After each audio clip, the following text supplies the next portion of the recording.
Before we move on to the ultimate design pattern for the composites design pattern, we would like to talk about the idea of design, which is called multiple inheritance. Let me just start by asking you, is multiple inheritance supported? Can a single class extends or inherits from multiple classes? For those of you who are familiar with Java, you would say, no, I cannot. I definitely cannot say, for example, here, if I say I have class A over here, and then I want to say A extends from maybe B, this will be okay. However, can I also say it will at the same time extend C? So this syntactically is simply not allowed by any Java compiler you have. So to be more precise, so if I say class A, and then I would say extends, okay, keywords, and then B, and also C. So this is simply not going to be allowed by the compiler. If you try this in Eclipse, it's going to fail. However, multiple inheritance may be supported in a very limited sense in Java by using increments. So I'm sure you also know the difference between increments and extends. Let's see this. If I say A over here, I can say, for example, let's say A extends, still extends B, and B is maybe just some other concrete class or abstract class, doesn't matter. So now let's say I can say increments. If I say increments over here, so that means this particular C over here, C must be an interface. And what's so special about interface versus a normal class? So that means they got headers only. Headers only. And then basically no implementation that will be inherited into the class called A. No implementation. Okay, hopefully you can see the difference over here. And then I can implement for as many interfaces as I like. Maybe D is just another interface. So how would you do this syntactically? You would say maybe class A. You can look up the syntax. I believe you can say extends over here, B, and also at the same time you can say implements from multiple interfaces, maybe C and D. So this will be actually considered as okay in Java. So, however, this is quite limited because over here you can only inherit maybe any methods or concrete code from B only. At the same time, for C and D, you will only inherit maybe signatures or headers of the methods. A will still have to do the work to really implement each of the headers that's inherited from either C or D as the interfaces, right? So that's why I said multiple inheritance is really supported in a very crippled way, actually, in Java. Okay, so multiple inheritance only supported in Java by a very limited way, in the sense that you can mostly just inherit from or implement interface. But now for IFO, given that IFO is more like a language for design, it does allow for you to inherit from multiple classes, and each class definitely got some concrete code that you can simply reuse. So that's something we'd like to show you, okay, for design. And the composite design pattern is actually going to make use of the multiple inheritance. But later on, if you want to implement your multiple design pattern in another language that does not really truly support multiple inheritance, like in Java, in that case, you may have to only put maybe headers about the composite, in which case you have to implement in the A, class A yourself. Okay, anyway, so that's about outside the topic for this course. Okay, let's now go back here. So what's really multiple inheritance? Think about each class being an abstract data type. So when you actually inherit from multiple parent classes, you're really trying to combine different abstractions. So one example we can think about is for numerical classes. Okay, let me just show to you over here. So if you look at this hierarchy over here, so you can think about we got two sides of the roots. So this root over here is about comparable. So comparable is really for you to compare the objects, right? So in this class, basically what would be deferred?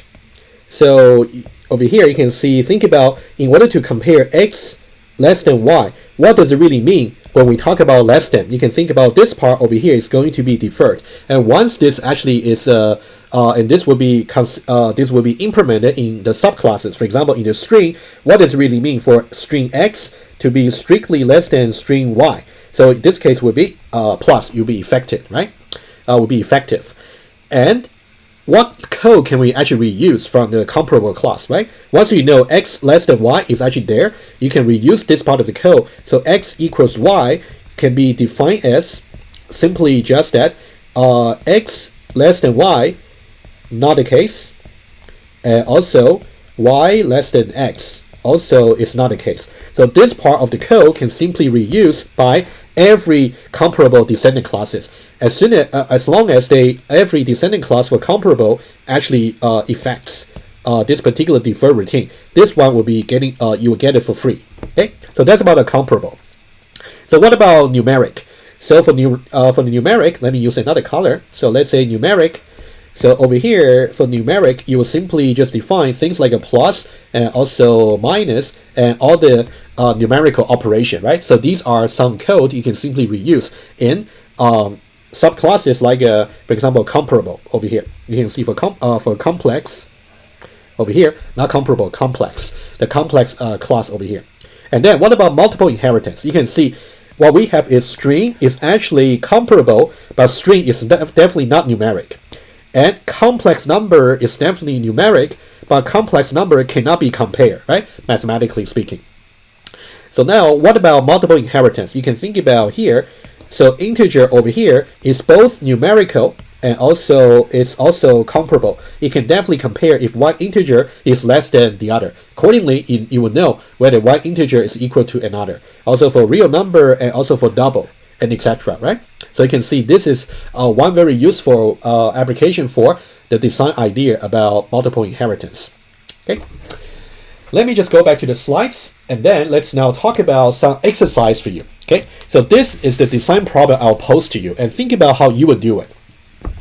How would you design classes for nested windows? You can see you got a yellow window, that's the biggest one. Every window, okay, I'll talk about features in just a moment. You can see the yellow window actually contains the darker blue window and also lighter blue window and also green and the yellow. The darker blue window contains another lighter green window which contains an orange window, right? There's a darker orange window here as well. So it's more like a nested structure over here. So these are all the features. So you got basically you got height, width, where is the what's the window position, x position, y position, and also you can change the width, change the height of the window. You can also move the window as well. And then when we talk about the nested structure for the window, you can talk about the parent window. For example, what's the parent window for this particular orange window? Well, this green window here. So what's the parent window for this? What's the parent window for this green window here? Well, this particular darker blue window, right, and etc. And also you can get a descendants window. So what will be the descendants window for this yellow window here? Every window here, right? Every one of them. And also you can also add some child window into a particular window. For example, I can add just another window here, maybe as a child window S for the outermost yellow window here as well. So these are the requirements for you to consider. So now, how many classes would you create in order to support such nested structure for the windows? Okay, think about it before I go over with you the solution. All right, assuming that you have thought about it, how to have a design for this problem here, how many classes do you have? Well, my solution, I got two classes over here. Let's discuss it. So we are going to separate separation of concern. We want to have one parent class for graphical features only, and we want to have the other parent class for hierarchical features only. Let's see and how we can use multiple inheritance to create a new abstraction, combining the both abstraction for graphical and also hierarchical features. So for the graphical features, we got a class called rectangle, where we got width, height, x position, y position. Cohesion is definitely satisfied because all these features are to do with the properties for rectangle. And also we got some commands to change the dimension for the rectangle. You can change the width, change the height, and also to move by changing its position. Okay, so this is one abstraction, one abstract data type. What about the other one? To really create a tree structured windows, how can we do it? So I'm going to make it generic. So I would say simply call it tree. So so this will be the type of the child in the tree. Okay, And then I simply got descendants over here is simply an iterable of G. So now the iterable, which you learned from the previous lecture, is implementing the iterator pattern. So iterable can be a list, can be an array, can be a hash table, can be anything, right? Anything that's iterable. So you can use the cross loop. And then we got a command. How do I add a new window? For example, I can say add a child of type G over here. So whatever G is instantiated, this G will be used accordingly. Okay. And now, how do I create a final abstraction for me? I'll simply call it window. You can see now for the window, it's going to inherit from rectangle. So this will be about the abstraction for graphical features. You will also inherit from tree, which will be this particular abstraction, and specifically G will be instantiated by window. Let's see what the consequence is for this. And then I'll talk about some very simple test case just to give you some intuition. So you can see over here, since we actually say tree is instantiating the G over here by window, so this will actually be window, right? And also every occurrence of G is also going to be replaced by window and also window over here, right? So that's the consequence of making such declaration. I'm not going to give you more details about the window because the final composite design pattern will be somehow similar. So let's discuss more details over there rather than here. Let's just have a small test over here.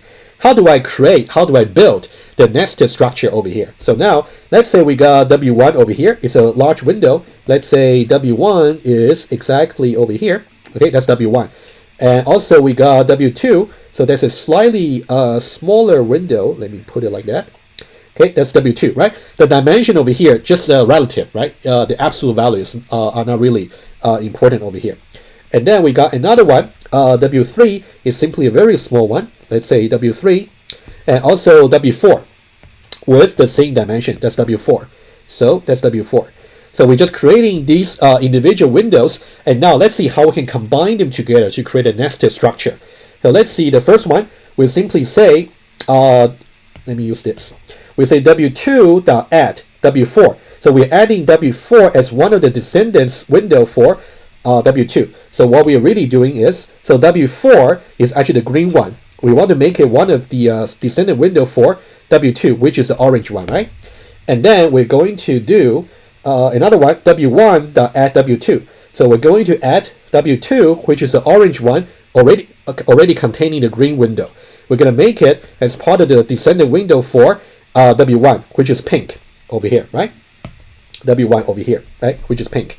And now, yep, that's about it. Just for quick illustration, basically.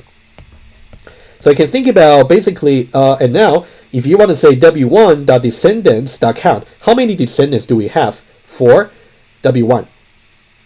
Did I miss anything over here? I think, oh, actually I forgot. Sorry about that. So this one here, W1.add W3, right? So I should also move this window over here like this into W1, right? So now if I say W1.descendants.count, so now how many descendants I have? Basically at the top level you can see the array or the iterable of window number 1 and also number 2. That's why it's simply just 2. All right, it's a very high-level illustration about how you can build nested structure. So you basically need the add child or add routine like this in order to build the tree structure. Okay, and let's now continue with more issues about multiple inheritance. Once we get to the final ultimate composite design pattern, we'll see more details of the code. For now, only the high-level idea will be enough. Okay, so now a very important issue you want to handle for multiple inheritance is about name clashes. So this 3-class inheritance hierarchy presents the easiest scenario for you to run into name clashes issue for multiple inheritance. How? So in class C, which inherits from both A and B, you can see this feature here called foo is inherited to C. And another feature that happens to have the same name from B is also inherited to C. So you got 2 features, foo and foo. So that would be the name clashes that we're talking about. Okay, let's illustrate very quickly, right? So very easy to imagine. So you can think about this foo over here is going to be inherited as foo verbatim, and this foo over here is also going to be inherited to here as foo. So you got foo and foo in the context of C. So you got name clashes. How can we resolve the clashes? You have to rename at least one of them. For example, you might rename this into something else. In that case, this wouldn't clash with this. Or you might rename this one into something else, so this wouldn't clash with this. Or you might simply rename both of them. Okay, let me give you some example here. Okay, so now this is actually some example over here. Let's see exactly how you write it. So you would say class C inherits from A and then inherits from B. For each one of the inheritance, notice that there's no comma between inherit from A, inherit from B, right? So now after the A, you're gonna say, once I inherit from A, I'm going to rename the foo that's from A into fog. So now I'm saying that. So for this particular foo, rather than calling that foo, I'm going to rename that into fog, right? So now later on, when C is declared as a static type, foo is not available anymore after both renamings. Only fog and something else will be available. Let's see. Okay, and the second line, when we inherit from B, we're gonna rename the inherited foo as a zoo over here. Let's see. So that what we are saying over here is, so now you can see, so now this foo here is now renamed into zoo. As far as the static type of C is concerned, if I say X is of type C, statically, right? So now, what are the expectation on C right now? Is foo part of the expectation anymore, even though it's inherited here? No, not anymore, because the foo over here has been inherited into fog. The foo here has been renamed into zoo. So the expectation for the C over here, the expectation will be the fog and also the zoo. Okay, it's a very simple concept over here about renaming. Okay, let's now do some table over here together, shall we? So now you can see, for example, O statically of type A. So now, O.foo definitely makes sense. It's referring to the foo over here, right? That's declared over here, right? Assuming that there's no further ancestor for A and B, okay? And then what about O.fog and O.zoo? Apparently, O.fog at the class A level is not valid because fog only exists in the descendant class over here. So that's why you can see only O.fog will be making sense. On the other hand, what about when the static type is actually B? In this case, so now if the static type is simply B, what will be the expectation on B? Similarly, it should only be the foo, but now the foo is referring to this particular foo over here, right? And then on the other hand, the fog and also the zoo, they only exist in the descendant classes. Finally, if I say, what about static type simply C? That's exactly what we just talked about over here, right? Remember, when we say expectations should just be fog and also zoo. Okay, let's now fill in the table. So you can see O.foo, very important, is no longer expected on static type C because now both features that's inherited from A and B have been renamed into fog and also zoo. Okay, that's about multiple inheritance. One more example to show you. You can also think about it. Let's say this, we got this particular class over here. Let's say we got taxpayer, okay, and each taxpayer got address, tax ID, age, and also pay taxes, okay. Eventually, we may actually want to have one person who got dual citizenship. They got Swiss nationality, they also got US nationality, right? So now you got a US taxpayer, you also got Swiss taxpayer. So now for each taxpayer, each kind, they got address, got tax ID, they got pay taxes, right? And also they got address, tax ID, and also the command pay taxes. If you simply don't do any renaming, you're gonna get name clashes because, for example, let's say this address over here is inherited into Swiss US taxpayer as address. And similarly, this address over here from the Swiss taxpayer is actually inherited to over here the same Swiss US taxpayer class as address. So now you can see the green and the blue, you got name clashes. So this will not be allowed over here. How can we fix it?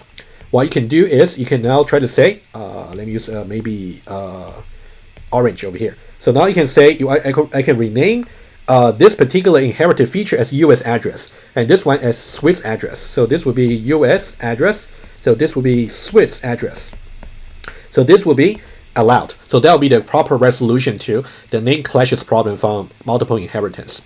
Okay, that's about just another example over here for name clashes. So make sure every time you want to use the design idea about multiple inheritance, you're definitely encouraged to However, you want to make sure you resolve any name clashes that actually come up because of the scenario as we exemplify in the lecture.